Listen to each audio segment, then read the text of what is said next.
Welcome to the e-commerce leaders series, the podcast dedicated to helping founders and operators navigate the future of commerce in the age of AI. I'm your host, Eric Bidinger. I'm the co-founder and CEO of Luca AI. And today's guest is Andrew Brown, CEO and founder of myGemma. myGemma is helping reshape luxury commerce by authenticating luxury goods and increasing trust across the resale ecosystem. And today, we're going to have a fascinating conversation talking about how we explore trust and a luxury commerce marketplace, and what every e-commerce founders can learn from one of the most important challenges in modern retail. So, Andrew, welcome. Thanks, Eric. Great to be here. Fantastic. So, Andrew, for our listeners who may not be familiar with myGemma, can you tell us what the company does and how the idea first came about? Certainly. myGemma is an authenticated luxury resale platform. So we buy or consign and then resell luxury handbags and jewelry. Think Chanel, Hermes, Louis Vuitton, Van Cleef, Tiffany, Cartier. They're the main brands that we buy, authenticate, and then sell. Fantastic. And was there a specific moment in that journey when you realized that there was a real business here? If you can talk to us about the early days and how the company grew. Absolutely. So we started kind of the precursor to myGemma back in 2010. We were buying product on a wholesale basis from pawnbrokers and retail jewelers. And after a couple of years of doing that, what we gleaned, obviously, excuse me, from what we'd been doing was these guys are only selling us the junk that they don't want to put in their showcases and sell back to consumers. So we came up with the idea of creating a website to disintermediate them. And the idea was to be able to get better product from consumers, elevate the experience of selling back goods. So basically, a lot of people don't want to walk into a pawnbroker and get a loan or sell their treasured item just because they need the cash, right? So back in 2010, we formed a company to buy product from pawnbrokers and retail jewelers. And essentially what it was anything that they didn't want to put in their showcases, they would sell to us. So scrap gold, the small diamonds that they were getting back from melts that they were selling to refiners. Was it anything that they couldn't sell themselves back to consumers? So we did that for a couple of years and eventually came up with the idea to create a website to go directly to the consumer and disintermediate these guys, and thus buy the better product. So have them sell us the Tiffany engagement ring, the Chanel flat bag, etc., the Cartier love bracelet.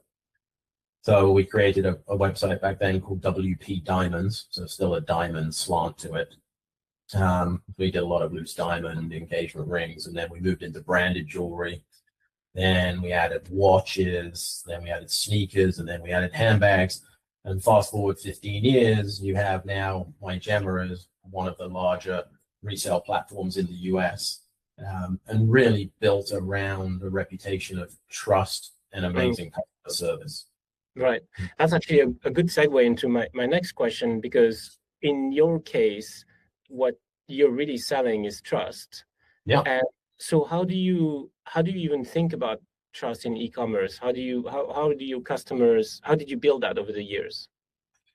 I think it's from having a really professional customer service team and building a rapport with clients over the phone, right? So if somebody inquires with us, we call them back, right? Our peers typically just bombard you with emails and texts, right? We develop a relationship with people over the phone, right?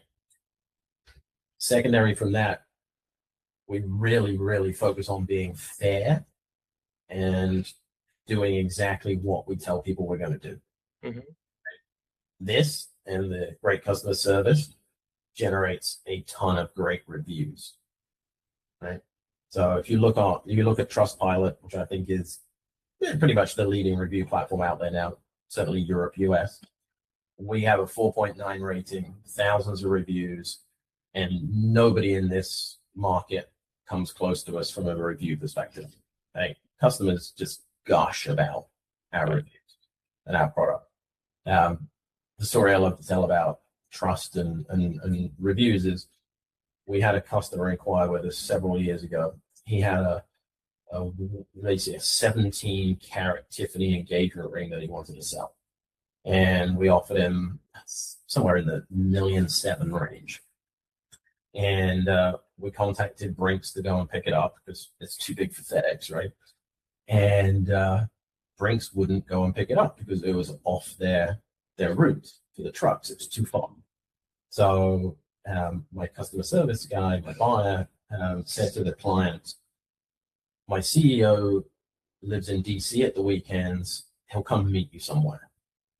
So we arranged it, and I met the customer at the coffee shop in the Ritz-Carlton at Tyson's Corner in Virginia. And I'm sitting there. He sits down, and we chat. And after a couple of minutes, he slides the Tiffany box across the table, and he said, Andrew, the only reason I'm entrusting you with a $1.7 million ring after 2 minutes is because your reviews are spectacular. Right. That's fantastic. We live and die by our reviews, and if anybody leaves us a bad review, we comment, we respond. If we've done something wrong, we make it right. But it's very rare. Right. We just make it right. Yeah. When you started in the early days of the business, what surprised you the most when you started digging into the space? I guess just such a varied service was out there.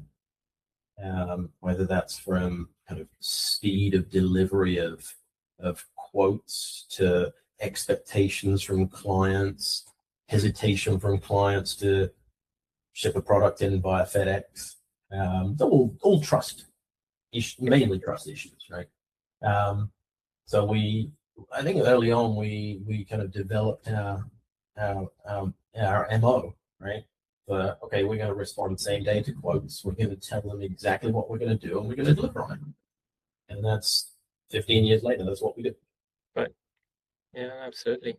And so, putting yourself into the shoes of your customers. So, when they buy luxury products online, what do you think they're actually worried about?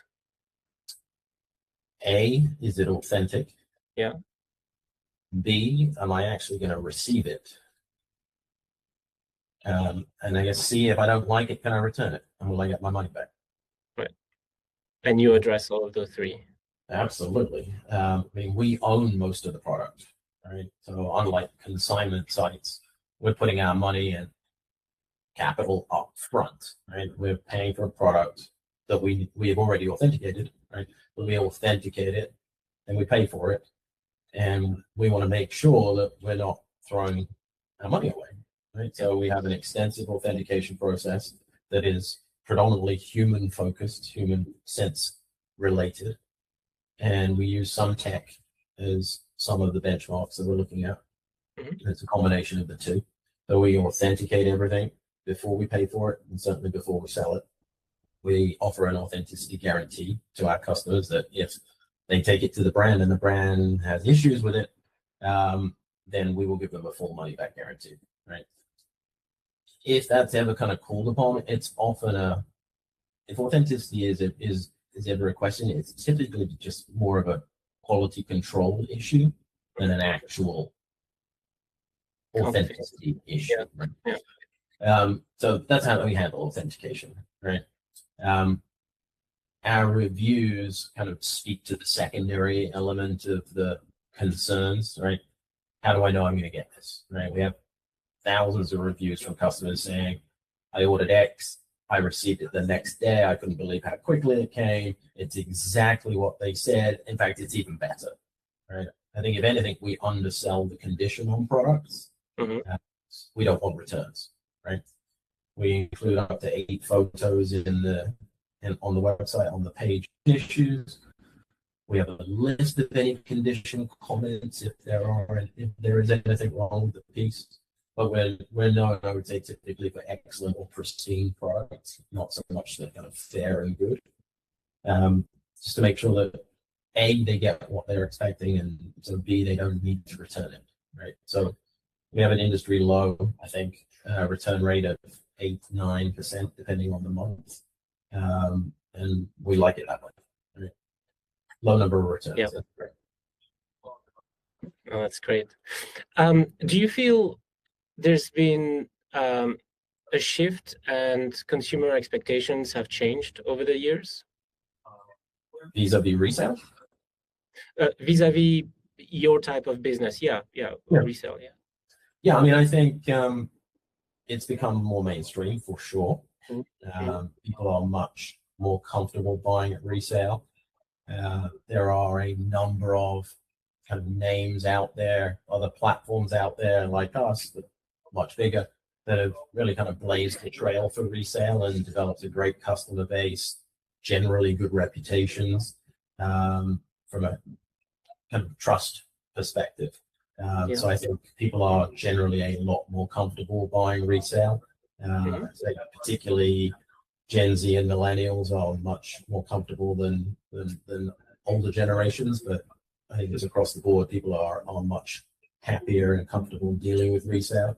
I think from a price point perspective as well, it just makes it easier to justify, right? If you can buy a Chanel purse from us for $5,000 as opposed to spending $10,000 at Chanel for a brand new one, that makes a lot of people happier, right? Yeah. They feel they're getting value. Yeah, absolutely. Excellent. Switching gears a little bit and talking a little bit about AI. I mean, obviously, it's being discussed a lot nowadays as a content creation tool, as a productivity tool. How do you see it play a role in myGemma? Yeah, I mean, we use it, I would say, extensively, but not fully. So we don't use it for content creation. And when I say content creation, I mean kind of writing articles about various elements of the luxury and resale world. We still don't believe that Google and the likes like AI generated content from that perspective. So we like to write it from a human narrative. We rank extremely well on Google, and we don't want to change that. It generates 85 to 90% organic traffic for us, and that's been one of our lifebloods for 15 years.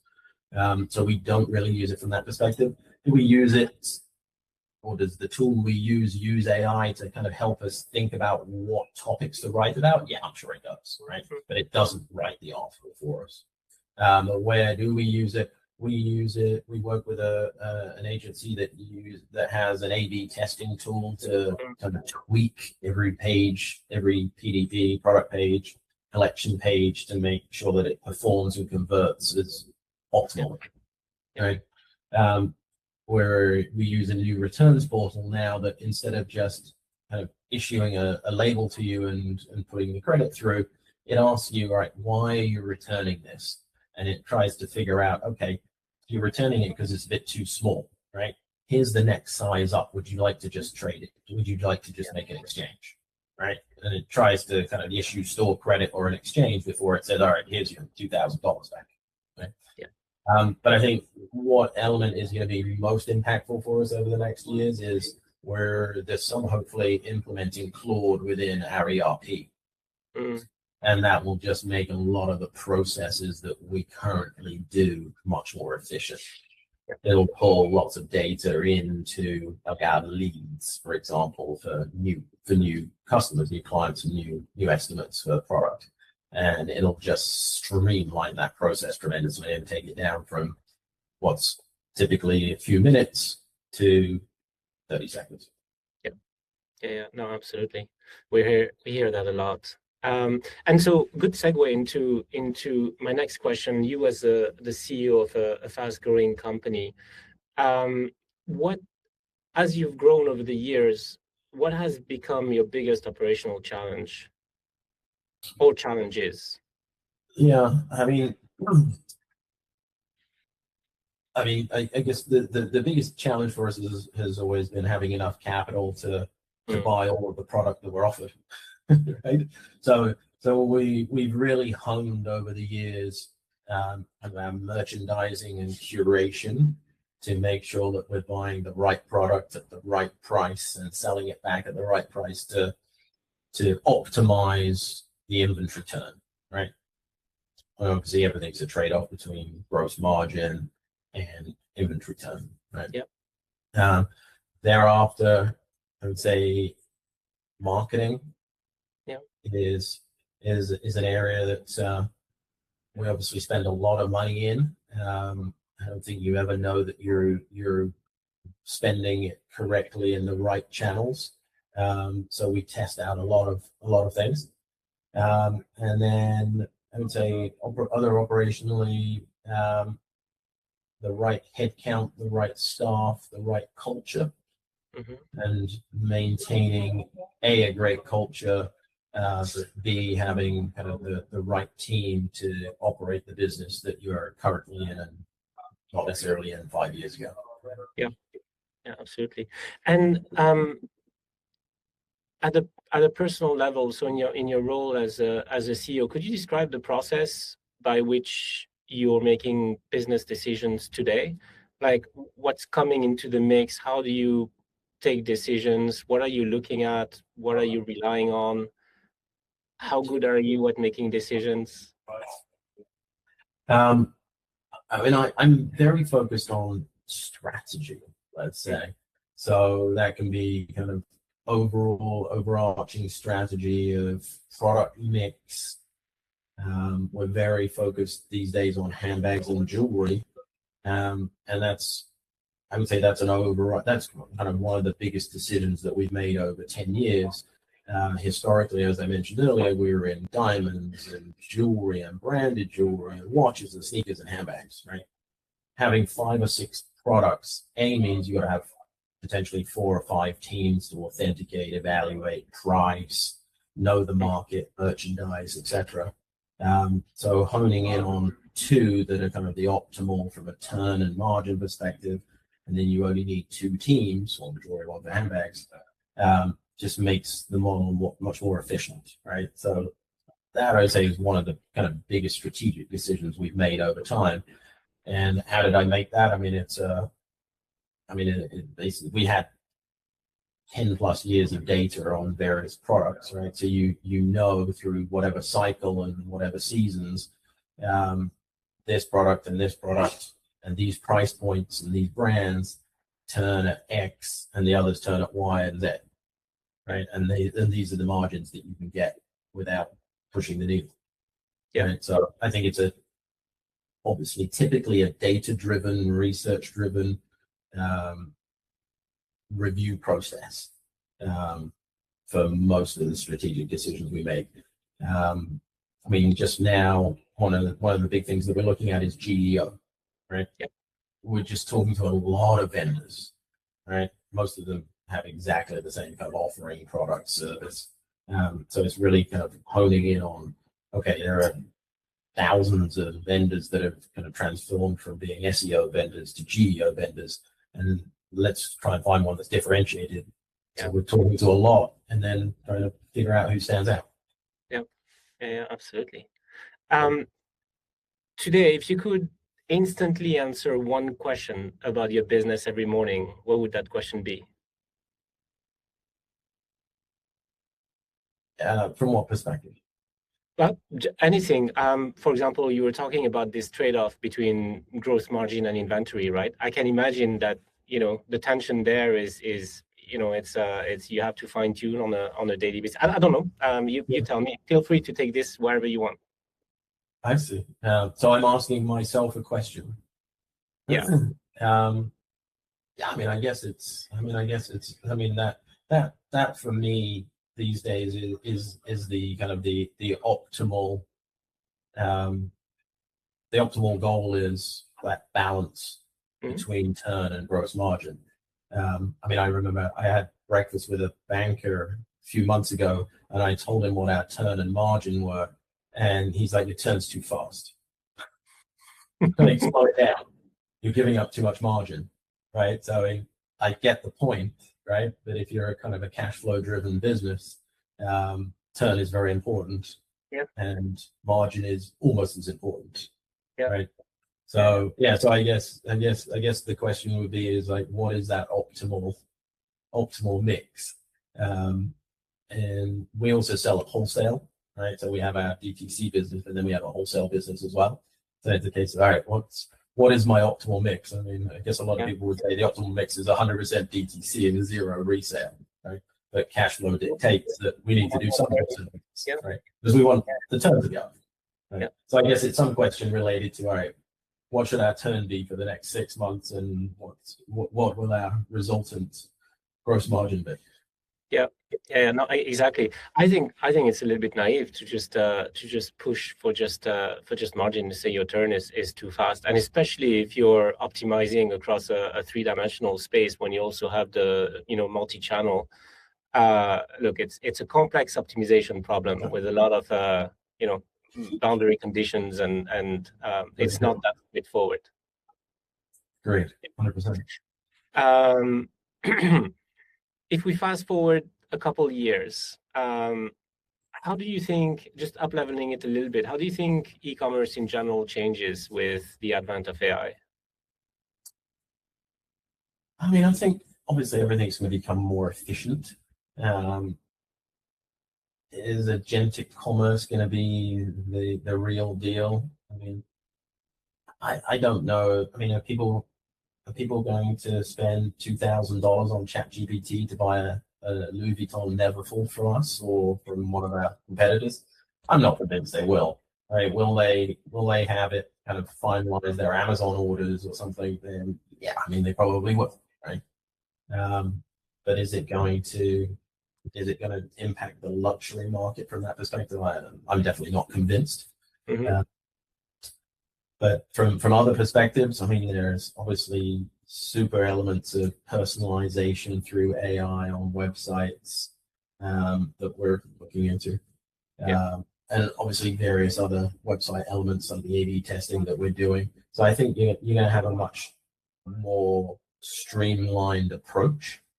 And obviously the back offices will be more efficient.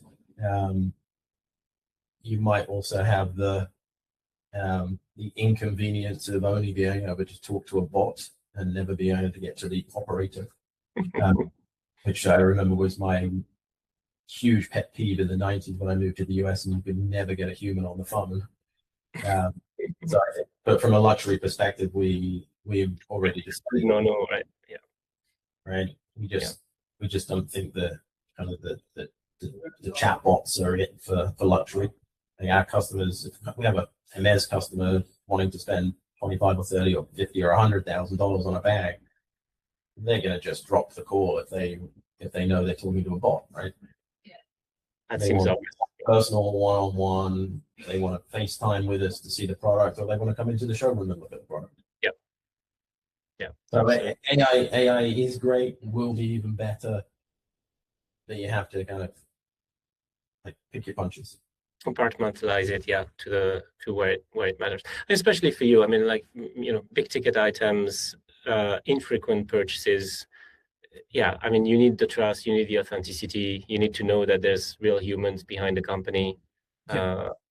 Yeah, I mean that's why we talk to the customers on the phone.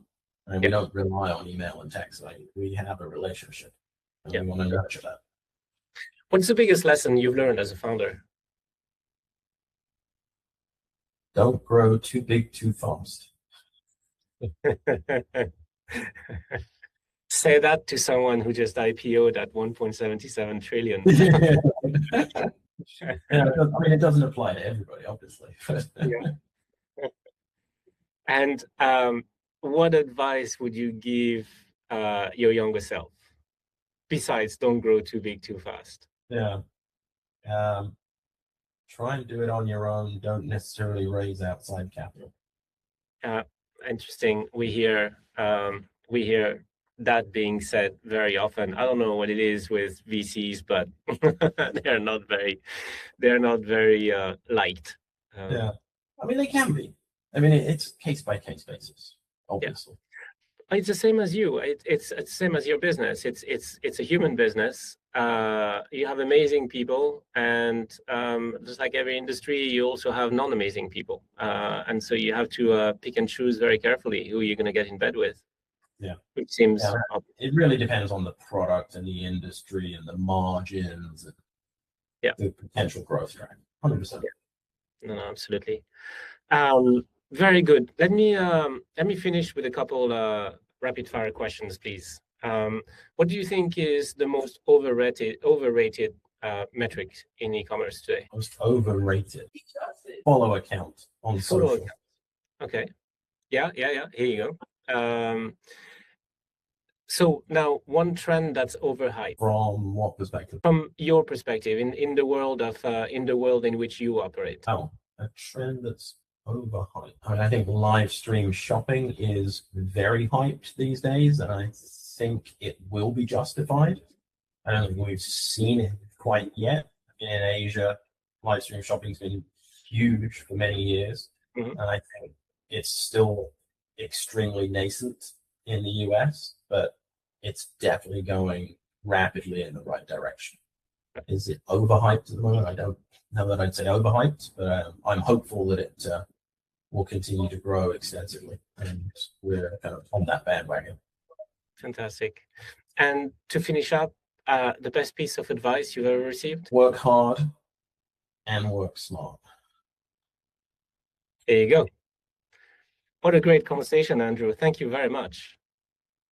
Thank you. Good questions. For listeners, where can they find you?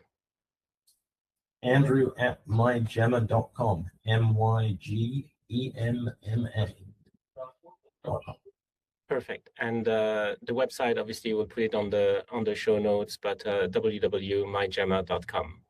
Yep. Andrew, thank you very much. It was an amazing conversation. Yeah, good luck with the Knicks in game 5 or 6. No, is it game 5? 5, game yeah. 5, yeah. It's fun. We'll see you guys on the next episode. Thank you.